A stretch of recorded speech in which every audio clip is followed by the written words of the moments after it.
ఈ రోజు నుంచి ధనుర్మాసం ప్రారంభం. దక్షిణాయనానికి చివర, ఉత్తరాయణం ప్రారంభానికి మధ్య ఉండే నెల రోజులు ధనుర్మాసమని పండితులు చెబుతున్నారు.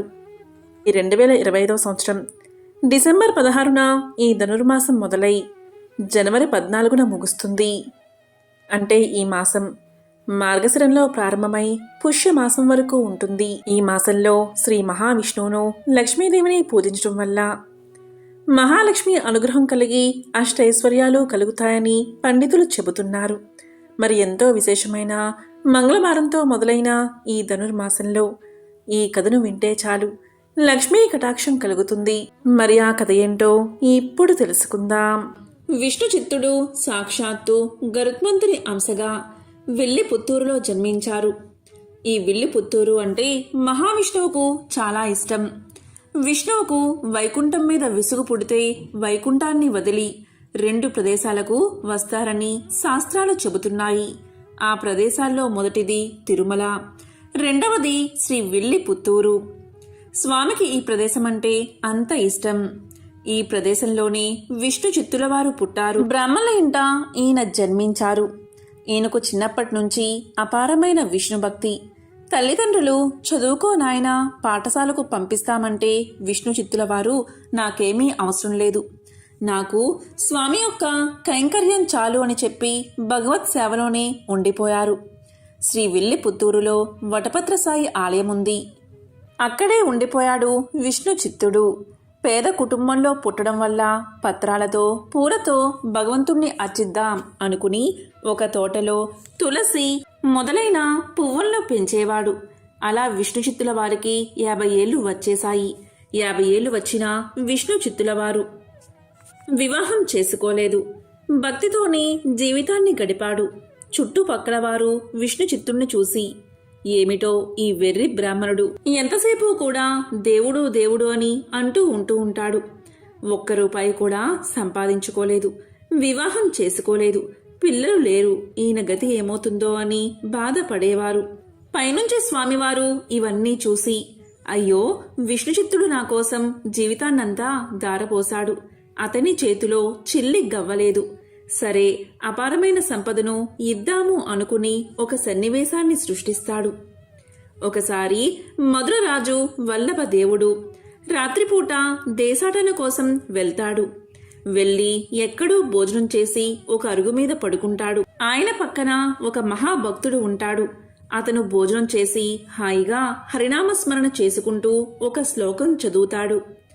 వర్షానికి కావలసిన వాటిని మిగిలిన నెలలో కూడబెట్టుకుంటాం, రాత్రికి కావాల్సింది పగలు, ముసలితనానికి కావాల్సింది యవ్వనంలో, అలాగే పరలోకానికి కావాల్సింది కూడా ఈ లోకంలోనే సమకూర్చుకోవాలి అనేది ఆ శ్లోకం యొక్క అర్థం. ఆ మాటలు పిడుగుల్లా తగిలాయి రాజుకి. ఆ మాటలు వినగానే రాజుకు వైరాగ్యం వచ్చేస్తుంది. ఇక రాజు వెంటనే రాజ్యానికి వెళ్ళి, నాకు రాజ్యం అక్కర్లేదు, మోక్షం కావాలి, మోక్షం కావాలంటే ఏ దేవుణ్ణి ప్రార్థించాలి అని పండితులందరినీ కూడా అడుగుతాడు. పండితులు ఒక్కొక్కళ్ళు ఒక్కో దేవుడి గురించి చెప్తారు. అప్పుడు రాజు ఇలా అంటాడు, అలా కాదు, ఈ దేవుడు మోక్షం ప్రసాదిస్తాడని నాకు నిరూపించండి అని ఒక పరీక్ష పెడతాడు. ఆ పరీక్ష ఏంటి అంటే, ఒక పెద్ద స్థలంలో గడ్డకర్ర పాతి ఆ గడ్డకర్ర పైన 1,00,000 వరహాల మూట వేలాడదీస్తాడు. ఎవరైతే అక్కడికి వచ్చి ఫలానా దేవుణ్ణి ఆరాధిస్తే ఖచ్చితంగా మోక్షం కలుగుతుందని పరతత్వాన్ని నిరూపించగలుగుతారో అప్పుడు ఆ మూట తెగి వాళ్ళ కాళ్ళ దగ్గర పడాలి. అలా పడితే అప్పుడు ఆ దేవుడు మోక్షం కలిగిస్తాడని నమ్ముతాను అని రాజు అంటాడు. ఇక అలా అనగానే చాలామంది వరహాల కోసం అతని దగ్గరకు వస్తారు. రకరకాలుగా చెప్తారు, కానీ ఎవరు ఏం చెప్పినా ఆ మూట కింద పడదు. ఇక్కడ విల్లి పుత్తూరులో విష్ణు చిత్తులవారు ఎప్పటిలాగానే మూలమంత్రాన్ని జపిస్తూ తులసిమాలలను కట్టడం మొదలుపెట్టాడు. ఆ మాలలను స్వామికి సమర్పించబోయేంతలో ఆ స్వామి విష్ణు చిత్తుని ఎదుట ప్రత్యక్షమయ్యాడు. అప్పుడు స్వామి చిరునవ్వుతో విష్ణు చిత్తుడికి వల్లభదేవుణ్ణి పరిస్థితి వివరించాడు. నువ్వు వెంటనే మధురకు వెళ్ళు, అక్కడ రాజు ముందు అన్నీ తెలిసినట్లు అవాకులు చివాకులు పేలుతున్న వాళ్ళందరి యొక్క గర్వాన్ని దించు. నా మహిమను ప్రకటించు అని ఆనతి ఇచ్చాడు స్వామి. ఆ మాట విన్నా విష్ణుచిత్తుడు వణికిపోయాడు, సాష్టాంగపడ్డాడు. అయ్యో స్వామి, శాస్త్ర గ్రంథాల వంకైనా ఎప్పుడూ చూడలేదు నేను. తోటలో మట్టి తవ్వడం తప్ప నాకేం తెలియదు స్వామి. నన్ను వాదానికి పంపితే అక్కడ మీకు జరిగేది అవమానమే అని మొత్తుకున్నాడు. గుడిని ఊడవమని, నీళ్లు తోడమని, పల్లకి మొయ్యమని, మాలను కట్టమని, జెండా దింపమని, వింజామరలు వియ్యమని, దీపం వెలిగించమని, ఇలాంటి పనులు నాకు చెప్పు. అంతేకాని వాదాలు నాకెందుకు, ఇంకెవరూ దొరకలేదా నీకు అని ప్రాధేయపడ్డాడు. అతని భక్తికి సంతోషించాడు శ్రీహరి. శ్రీదేవి వంక చూశాడు. అతన్ని వాదనలో గెలిపిస్తా చూడు అన్నాడు శ్రీహరి చిలిపిగా. ఇక విష్ణు చిత్తుల వంక చూసి, అంతా నీ ఇష్టమేనా ఏమిటి, వెళ్ళు, నేనున్నానుగా అంతా జరిపించడానికి అన్నాడు. చివరికి విష్ణు చిత్తుడు ఒప్పుకున్నాడు. రాజుకు ప్రసాదంగా ఇవ్వడానికి కావిళ్లలో అరిసెలు పట్టుకుని మధురకు బయలుదేరాడు. అలా విష్ణుచిత్తుడు రాజ్యసభకు వెళ్ళాడు. విష్ణుచిత్తుడి దివ్య తేజం చూసి రాజుతో సహా సభలో ఉన్న వారంతా లేచి నిలబడ్డారు. రాజు చూపించిన ఆసనం మీద కూర్చున్నాడు విష్ణుచిత్తుడు. అప్పటిదాకా వాదం సాగిస్తున్న సభలోని పండితులంతా విష్ణుచిత్తుడి రాకతో నిశ్శబ్దంగా ఉండిపోయారు. అప్పుడు విష్ణుచిత్తుడు ఇలా పలికాడు, ఎందుకు ఈ మౌనం, కానివ్వండి, నేనేం పరాయివాడినా అని నవ్వుతూ వాళ్లతో అన్నాడు. లోతుపాతులు తెలుసుకున్నాడు. తర్వాత రాజుతో ఇలా పలికాడు, నువ్వు మధ్యవర్తిగా ఉంటే నా వాదం వినిపిస్తా అన్నాడు. తర్వాత ఒక విద్వాంసుడి వైపు తిరిగి అతన్ని వాదన్ను తన మాటల్లో వివరించాడు. దాంట్లో ఒక్కొక్క విశేషాన్ని తీసుకుని సూక్ష్మంగా ఖండించాడు. మధ్యలో మాట్లాడబోయిన వాళ్లను ఒక్క మాటతోటే ఖండించాడు. మళ్లీ మొదటివాడి దగ్గరకు వచ్చి తన సిద్ధాంతాన్ని వినిపించి వారిని ఒప్పించి ఓడించాడు. అలా గెలిచాడు విష్ణుచిత్తుడు. ఇలా విష్ణుచిత్తుడు అందరినీ వరుసగా వాదనలో ఓడించాడు. బ్రహ్మసూత్రాలు, ఉపనిషత్తుల ద్వారా పరమాత్మ తత్వాన్ని నిరూపించాడు. తర్వాత నారాయణుడే ఆ పరతత్వమని బోధించాడు. సకల భూతాల్లోనూ ఉండే ఆత్మ ఆ విష్ణువే అని వివరించాడు. ప్రాణుల్ని బంధించేది, మోక్ష మార్గానికి అడ్డం వచ్చేది మనసు.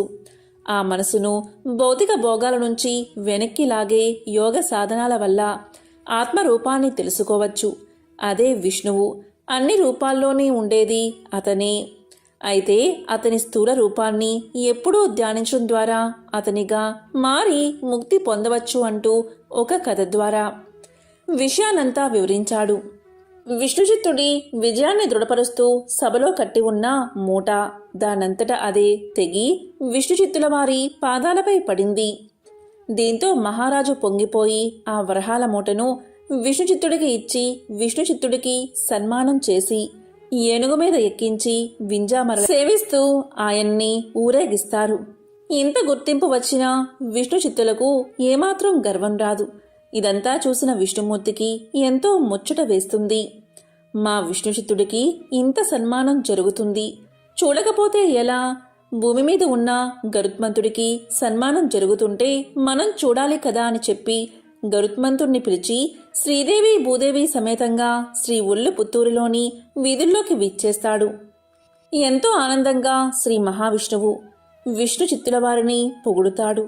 అప్పుడు విష్ణుచిత్తుల వారి సంతోషంతో, స్వామి, ఇది నా పరాక్రమం కాదు, నేను ఎన్నడూ చదువుకోలేదు, కానీ మీరే నాకు విద్యను ఇచ్చారు. నా మీద ప్రేమతో ఇంతమంది జనంలోకి విచ్చేశావా?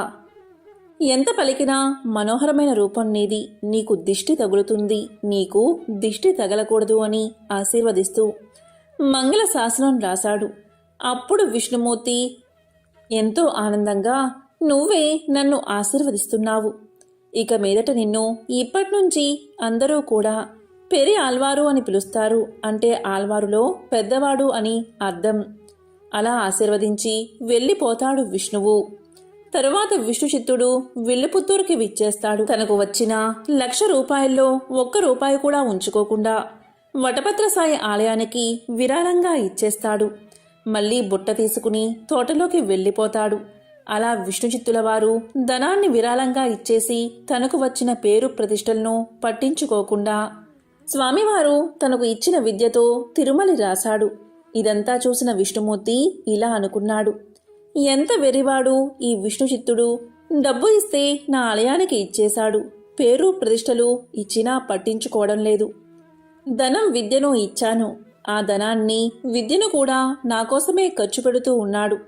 పెళ్లి లేదు, పిల్లలు లేరు, తన జీవితానంతటినీ నా కోసమే ఖర్చు పెడుతున్నాడు. ఈ విష్ణుచిత్తుడి కోసం నేనేం చేయగలను అని ఆలోచించి నన్ను నేనే విష్ణుచిత్తుడికి సమర్పించుకుంటాను అని భూదేవి వైపు చూశాడు.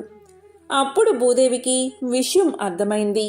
స్వామి ఏ తులసి మొక్కల్లో అయితే తన జీవితాన్నంతా సమర్పించుకున్నాడో ఆ తులసి మొక్కల నుంచి ఇవ్వబోతున్నాను, ఇక నేనే భూమి మీదకు వెళ్తాను అని భూదేవి భూమి మీదకి దిగివస్తుంది. ఒకసారి విష్ణుచిత్తులు తోటలో పాదులు తీస్తూ ఉండగా ఒక పాప కనిపిస్తుంది. ఆవిడే భూదేవి అంశతో జన్మించిన ఆండాల్ దేవి. ఆమెను సాక్షాత్తు భగవంతుడి ప్రసాదంగా భావించి సంక్రాంతికి ముందు రోజే భోగి, అందుకే ప్రతి వైష్ణవ ఆలయంలో భోగినాడు గోదాదేవికి విష్ణుమూర్తితో కళ్యాణం జరుపుతూ ఉంటారు. మనిషిగా పుట్టి భగవంతుడిలో ఐక్యం అవ్వడం సాధ్యమా అన్న ప్రశ్నకు సమాధానం చెప్పింది గోదాదేవి. మానవ కాంతగా జన్మించి శ్రీరంగనాథుణ్ణి ప్రేమించి పూజించి ఆయనలో ఐక్యమైనది. అటువంటి దివ్య ధనుర్మాసం ఈరోజే ప్రారంభమైనది. 12 మంది ఆల్వార్లలో శ్రీ ఆండాల్ గోదాదేవి కూడా ఒకరు. ఆమెను నాచియార్ కూడా పిలుస్తారు. రంగనాథుణ్ణి స్తుతిస్తూ ఆండాల్ రచించిన 30 పాసురాలను కలిపి తిరుప్పావై అంటారు. ఆల్వార్ దివ్య ప్రబంధంలో తిరుప్పావై ఒక భాగం. శ్రీ మహావిష్ణువు ఆజ్ఞ మేరకు సాక్షాత్తు శ్రీ మహాలక్ష్మి భూలోకంలో గోదాదేవిగా అవతరించింది.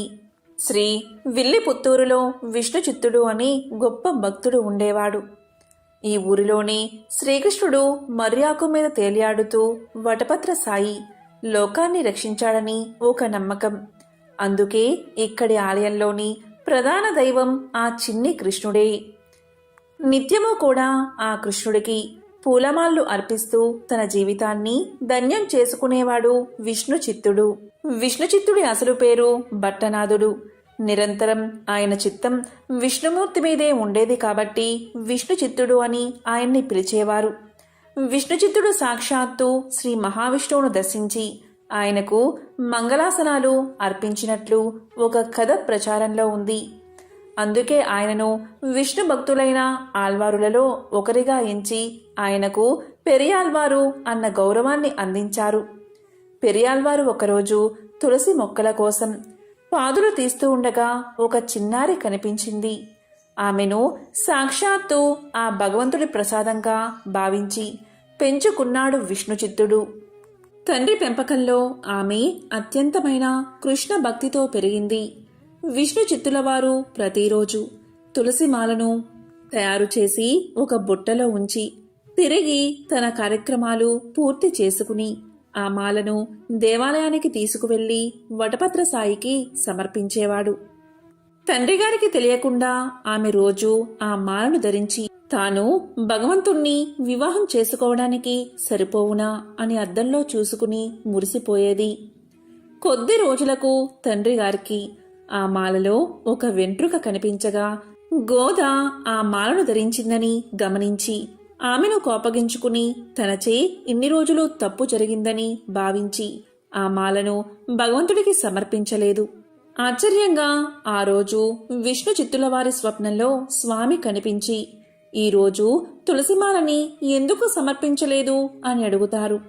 దీంతో విష్ణుచిత్తుల వారు తనకు తెలియకుండా అపచారం జరిగిపోయిందని బాధపడతాడు. అప్పుడు స్వామి ఇలా తెలుపుతాడు, విష్ణుచిత్త శ్రద్ధగా విను. గోదాదేవి సాక్షాత్తు ఆ భూదేవి అవతారమే.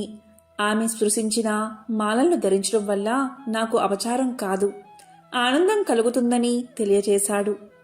దీంతో గోదాదేవికి కృష్ణుడిపై ప్రేమ మరింత పెరిగింది. తనకు పెళ్ళైనట్లు భావించి ఒకప్పుడు గోపికలు చేసిన కాత్యాయని వ్రతాన్ని మొదలుపెట్టింది. అలా తాను వ్రతాన్ని ప్రారంభించడమే కాదు, తన చెలికత్తల్ని కూడా తనతో కలిసి వచ్చేందుకు సిద్ధం చేసింది. తన చెలులను మేలు కొలిపేందుకు వారికి వ్రత విధానాలు తెలిపేందుకు, తనలోని కృష్ణభక్తిని వెల్లడించేందుకు రోజుకో పాసురం చొప్పున 30 పాసురాలు పాడింది గోదా. అవే ధనుర్మాసంలో ప్రతి వైష్ణవ భక్తుడి ఇంట్లోనూ వినిపించే తిరుప్పావై. ఎట్టకేలకు గోదాదేవి ప్రేమకు ఆ కృష్ణుడు లొంగక తప్పలేదు. తానే స్వయంగా విష్ణు చిత్తునికి కనిపించి తానుండే శ్రీరంగానికి గోదాదేవిని తీసుకురమ్మని అక్కడ రంగనాథుడిగా వెలిసిన తాను గోదాదేవిని వివాహం చేసుకుంటానని తెలియచేశాడు. శ్రీరంగంలోని ఆలయ అర్చకులకు విషయాన్ని తెలియచేశాడు. కృష్ణుడి ఆదేశాలు విన్న విష్ణు చిత్తుని సంతోషానికి అవధుల్లేవు. వెంటనే గోదాదేవిని విల్లిపుత్తూరులోని ప్రజలను తీసుకుని శ్రీరంగానికి బయలుదేరాడు.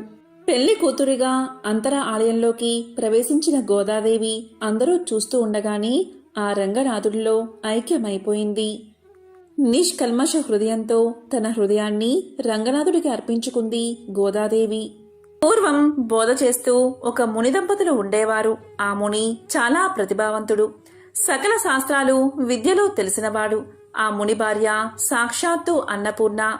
ఆమె శిష్యులను తన కన్న బిడ్డల్లాగా చూసుకునేది. ఆకలితో ఎవరు వచ్చినా లేదనకుండా వారి ఆకలి తీర్చేది.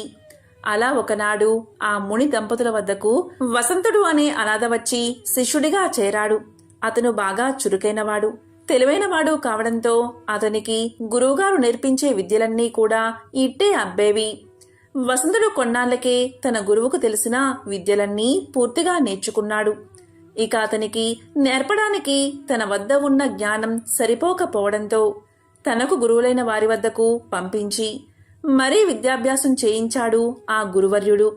అయితే కొన్నాళ్లకే అతనికి నేర్పడానికి తమ వద్ద ఉన్న విద్యలన్నీ కూడా పూర్తయ్యాయని ఆ పెద్ద గురువులైన వాళ్ళు కూడా తెలియచేశారు. ఇదిలా ఉండగా నిండు చూలాలైన గురుపత్ని ప్రసవించే సమయం రావడంతో వసంతుడు ఆశ్రమంలో అన్ని పనులు తానే చూసుకుంటూ తల్లితో సమానురాలైన గురుపత్నిని కాలు కింద పెట్టకుండా చూసుకుంటున్నాడు. ఆమెకు పురిటి నొప్పులు ప్రారంభం అయ్యాయి. ఆశ్రమం లోపల ప్రసవం జరుగుతూ ఉండగా వసంతుడు గుమ్మం బయటకు వచ్చి కూర్చున్నాడు. కాసేపట్లో లోపల నుంచి చంటి బిడ్డల ఏడుపులు వినబడ్డాయి. గురుపత్ని కవల పిల్లలకు జన్మను ఇచ్చింది. ఒక మగపిల్లవాడు, ఒక ఆడపిల్ల. ఇంతలో దివి నుండి భువికి దిగి వచ్చిన ఒక దివ్య పురుషుడు వడివడిగా ఆశ్రమం లోపలికి వెళ్తూ గుమ్మం ముందు కూర్చున్న వసంతుడికి కనిపించాడు. మామూలు మనుషులకైతే అతను కనిపించి ఉండేవాడు కాదు. కాని వసంతుడు దైవ రహస్యాలు కూడా నేర్చుకున్నాడు కాబట్టి ఆ వచ్చిన అతను ఎవరో ఇట్టే కనిపెట్టేశాడు.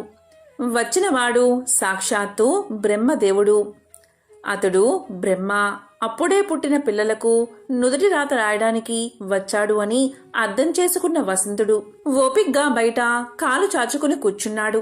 వసంతుడు బ్రహ్మ బయటకు రాగానే ఆయనకు ప్రణామం చేసి, స్వామి, మా గురువుగారి పిల్లల నుదుట ఏమి రాశారో దయచేసి సెలవు ఇవ్వండి అని వినమ్రపూరితంగా అడిగాడు.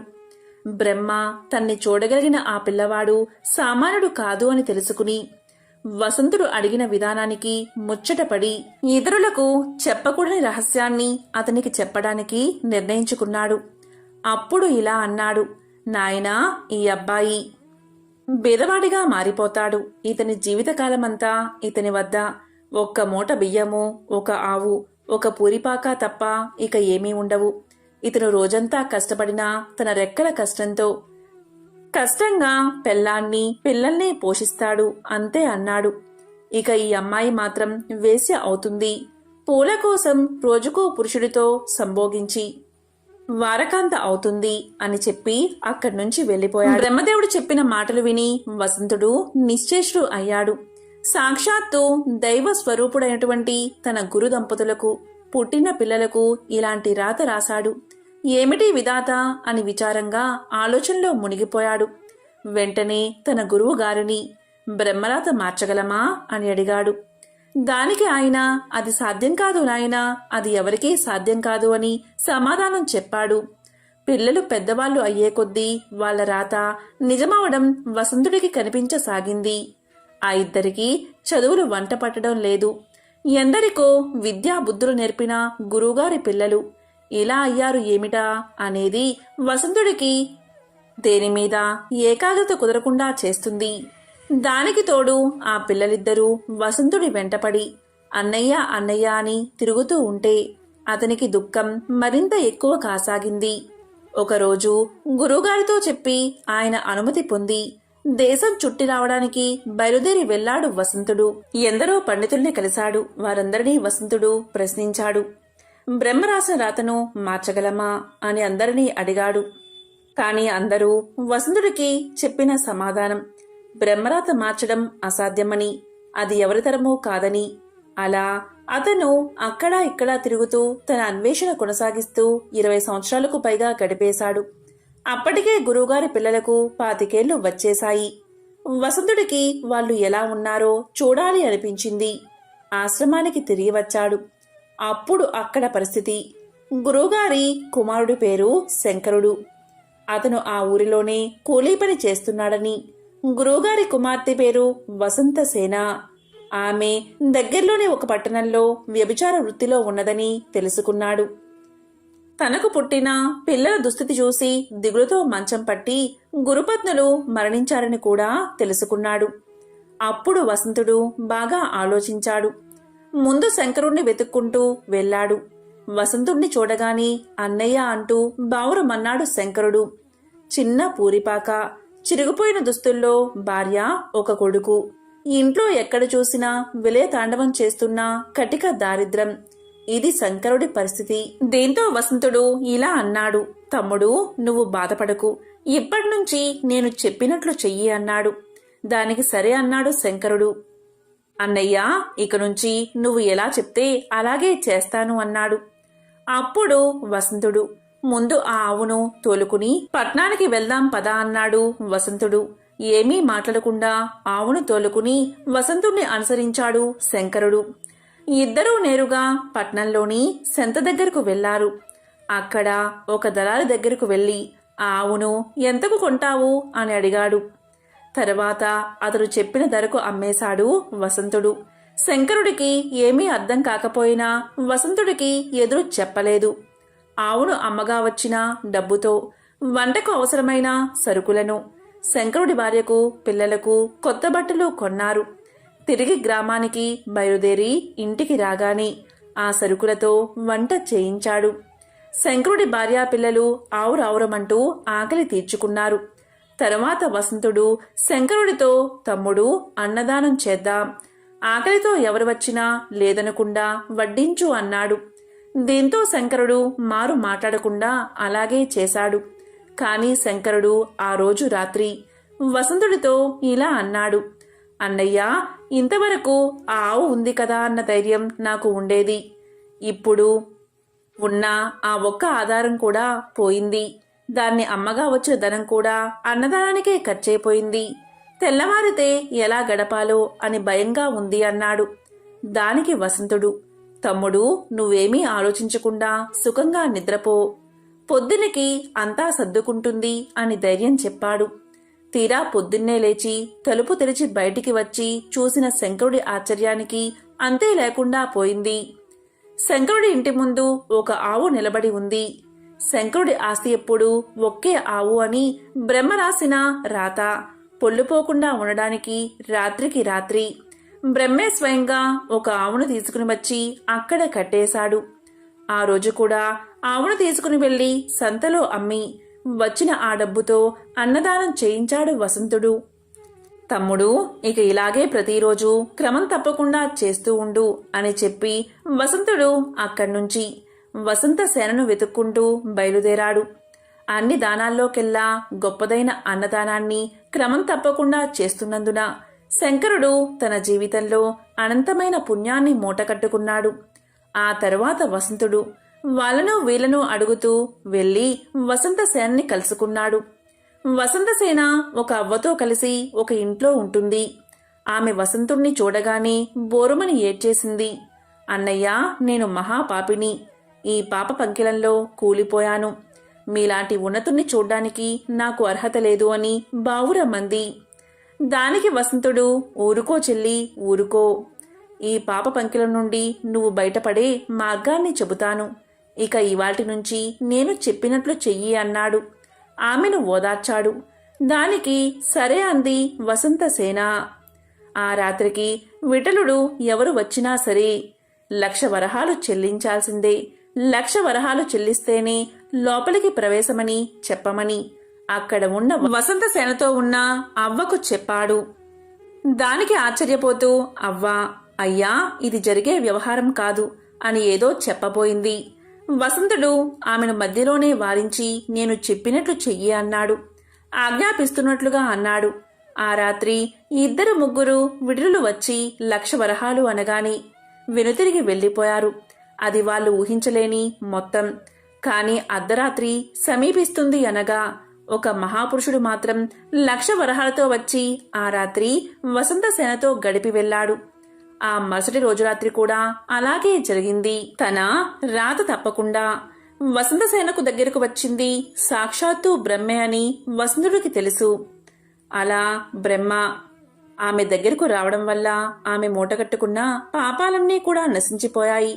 ఆమె జన్మ చరితార్థం అయింది. అలా వసంతుడు వాళ్ళిద్దరి చేత పుణ్యకర్మలు చేయించి గురుపత్నుల రుణం తీర్చుకున్నాడు. ఈ ప్రపంచంలో ప్రతి జీవి నుదుట తల రాసేది బ్రహ్మే. అయినా దాన్ని చక్కగా తీర్చిదిద్దుకునే శక్తిని, అవకాశాన్ని మాత్రం ప్రతి జీవికి ఇచ్చాడు అని దాన్ని నిరూపించాడు. అలా బ్రహ్మరాతను సైతం బ్రహ్మాండమైన రాతగా మార్చి చూపించాడు వసంతుడు. మనిషిగా పుట్టి భగవంతుడిలో ఐక్యం అవ్వడం సాధ్యమా అన్న ప్రశ్నకు సమాధానం చెప్పింది గోదాదేవి. మానవ కాంతగా జన్మించి శ్రీరంగనాథుణ్ణి ప్రేమించి పూజించి ఆయనలో ఐక్యమైనది. అటువంటి దివ్య ధనుర్మాసం ఈరోజే ప్రారంభమైనది. 12 మంది ఆల్వార్లలో శ్రీ ఆండాల్ గోదాదేవి కూడా ఒకరు.